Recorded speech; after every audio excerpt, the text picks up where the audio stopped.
let's warm that pot up and talk about not just the Arlington Million, but what's happening at Arlington. I think there's 3 Grade 1s there today, main sequence runs. What's the most interesting race of the day there for you?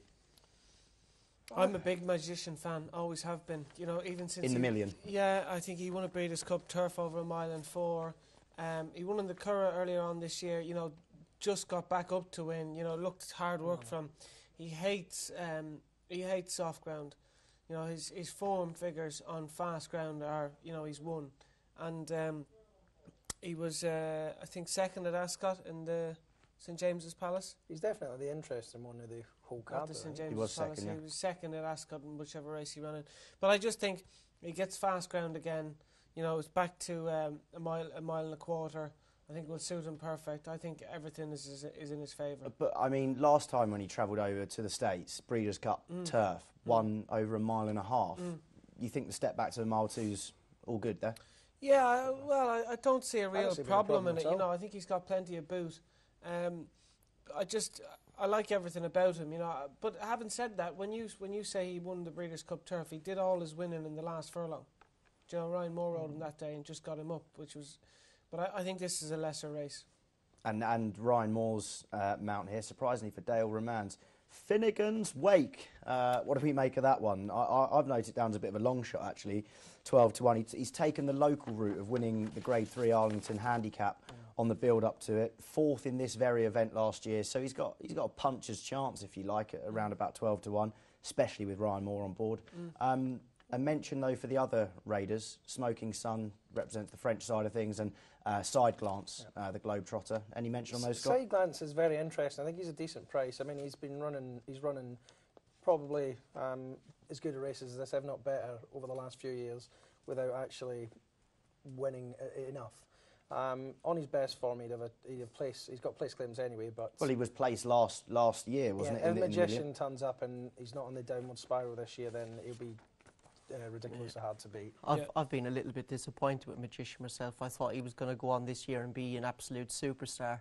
Given they kind of need like a St Nicholas Abbey replacement, don't they? And I thought he might have been that. But after that win, when he won the Breeders' Cup Turf, getting up to beat the Fugue, you know, came from a unbelievable ride by Ryan Moore. Came from a poor position, you know, as a 3-year-old. Given the setback he had at Royal Ascot, I thought this year he's going to be an absolute superstar. But he's disappointed me. And I think really the key to this horse is the ground. You know, if they could run these races. He's never had fast ground deck this year, do you know what I mean? He's never had proper fast ground. He had it at Ascot a little. Well, it wasn't fast. In the Breeders' Cup, it was like a road. It was rock solid in the Breeders' Cup. And it's firm tonight in America. Is it firm? It's firm. I saw. Well, I thought they reported good, but I suppose with the American in the Racing Post this morning it says it's firm. Well, it's firm. Look, the thing is, all these races tonight are in America, and they're run on turf. Like the Europeans should nearly be winning all these races tonight, because turf is foreign terrain for Americans. You know, they're all bred for dirt. Basically, if you're an American horse and you run on grass, you're a failed dirt horse. So you know, there's good ground over there tonight. I think Aidan O'Brien runs one as well called Adelaide. If it's really quick over there, he should go well as well. Yeah, you know, a hot pot Ascot, yeah, he was beaten by Eagle Top, you know, which is probably he's lost nothing in defeat there. Eagle Top looks like a serious horse, but like look at all the Euro horses. I would say tonight all the races are being run on turf. You know, even Dandino I think goes in the American St Ledger with Frankie on board. He won it last year, didn't he? Won it last year. That's another thing. That's run over a trip, which is 1.5 miles, 1.6 miles. I think that. You know, that's completely foreign to Americans as well. Anything past a mile, they get a nosebleed, though, isn't it? You know, yeah, it's still in a circle, but it's just going a bit further around that circle. Anytime they go past 10 furlongs, the Americans, they get a nosebleed. So another huge positive for Magician, what they tend to do in America, if you don't watch it often, is they crawl along a lot of the way, and then if you've not got a speed horse at the end, you're not getting anything. Magician will fly home at the end, and he's... Well, there you go. Okay, and one more to mention. Well, sorry, 2 more to mention really in this. I know you were, Jimmy, but Up With The Birds. Is the Canadian horse, no? Got a chance? A Canadian horse winning in America? Possibly not going to happen, I don't think. You don't make that at all. I mean, no, you just want to hear them shouting the name out at the end. Canadian Horse of the Year, you know, won Group 2 last year, the Nijinsky Stakes as well. Was it Canadian Horse of the Year? Yeah. Why is he not being in America? Why is Dan not trained in Canada? No. He's trained in America, sorry. Not a problem. The American horse to keep your eyes on is Chad Brown, Javier Castellanos, isn't it? Real Solution won this last year. Could go back to back. No. I think Magician, if he comes back to any sort of form, win the Breeders' Cup, he wins. Okay. Just look at the ground with Magician. If that ground is rattling quick, he wins tonight. I think. You know, I've been disappointed with him, but I'm going to give him one more chance. Yeah. And I have him in my 10 to follow, but unfortunately, you don't pick up any points over in America, so I'm a bit gutted about that. I do feel for you there, Dec. Let's get a selection then in this race. Magician. Yeah. Hopefully, Magician can do it. Yeah. Magician for me, but only if the ground is lightning quick.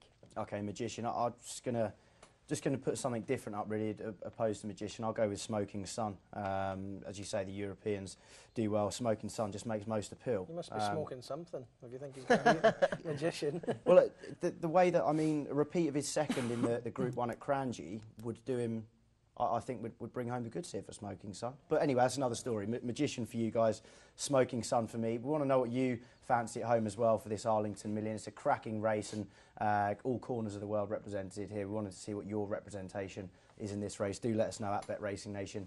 Give us a tweet. The final race on the card, slightly closer to home to mention. Especially all eyes are on this one, especially for the fact that Kingman. Yeah. Now, this horse has been, I wouldn't say something of a revelation, but extremely impressive last time at Goodwood, and it would be a sad one if it didn't run because of the ground. What do you make of Kingman tomorrow? Sunday.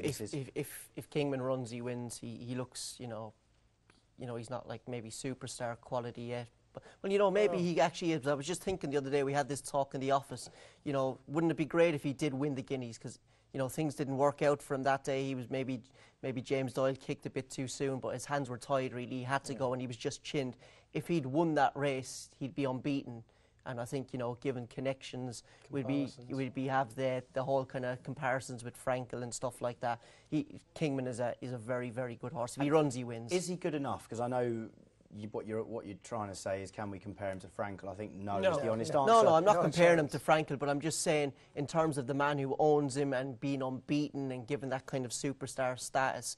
You know how the media likes to blow these things out of proportion. I think there is a way you can look at it, and it's through the Sussex Stakes this year and last year.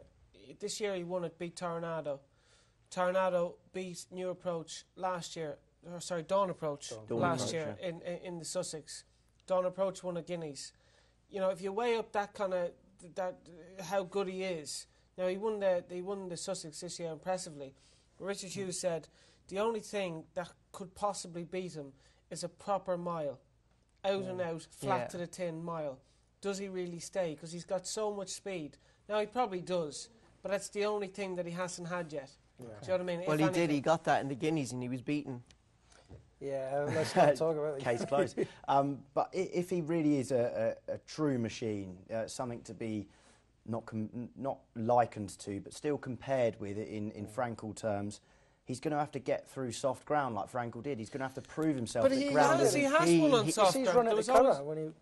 But there's a lot of speculation as to whether he'll run. I mean, John Gosden, because of Western Hymn's performance, turned over as a 5-4 favourite yesterday. He said it's pretty terrible ground and Western Hymn didn't like it. Flying him back to England this evening. He'll be at Deauville tomorrow. Teddy Grimthorpe's out there putting his stick in the ground. It's a big worry for the team. No disrespect to Western Hymn, but you can't really compare. Well, no, I think Western Hymn, like, you know, obviously, you know, you wouldn't take on like a man like John Gosden because I've utmost respect for him. He's a great trainer. But I would say with Western Hymn yesterday, he was held up off a really slow pace. Yeah. You know, and that's what happens in France, isn't it? That's what happens, and he stayed on well at the end. So, you know, maybe they thought that horse was going to win yesterday and they were disappointed and they've blamed it on the ground. But I'd probably more to tend to look the pace in the race and where William Buick had him positioned. I think what they're doing with Kingman is basically the race they really want to win. They want to go out with a bang is Champions Day at Ascot, the QE2. Yeah. So they're the race done with. The race Olympic Glory won last year. I think they'll retire him, won't they? Although you wouldn't be surprised if Khaled Abdullah kept him in training. Well, I think they should keep him in training because Frankel's only just gone in. So keep him for another year. You know, give let Tag Heuer breed with Frankel. Give the people what they want. He should be set up. A couple. Sorry, Jimmy. I just want to mention a couple of others in the races. Of course, you've got Olympic glory there. Yeah, well, I was just going to say, won a QE2 and a Lockinge. They say he didn't stay when he went to France the week later, but I think it was the bounce factor. He ran 6 or 7 days later in France, and I think that's why he was beaten, not that he didn't stay. He won a QE2 on bottomless ground. If there was pace in this race tomorrow, I don't know where it'll come from. Even if it doesn't, he'll wear blinkers, because he always does. If he made a proper gallop over a mile on softish ground and Kingman did run, it might just pose a threat to him. I don't know. I'm not saying he'll beat him. Kingman is the best horse, but it's looking at ways to get him beat, isn't it? And has run within, I think, a head or a short neck of Moonlight Cloud. Yeah. You know, one exactly, not to be fooled around with. Yeah. Lastly, the one I want to touch on, unless there is a French horse you think's got a great chance, and very quickly, Rosina flies the flag for the 3-year-old fillies. Again, showed that she could handle soft ground in the Falmouth. Has Rosina got a chance, or not up there? No, she's not taking on just normal 3-year-old colt. She's taking on the best 3-year-old colt over a mile. Yeah.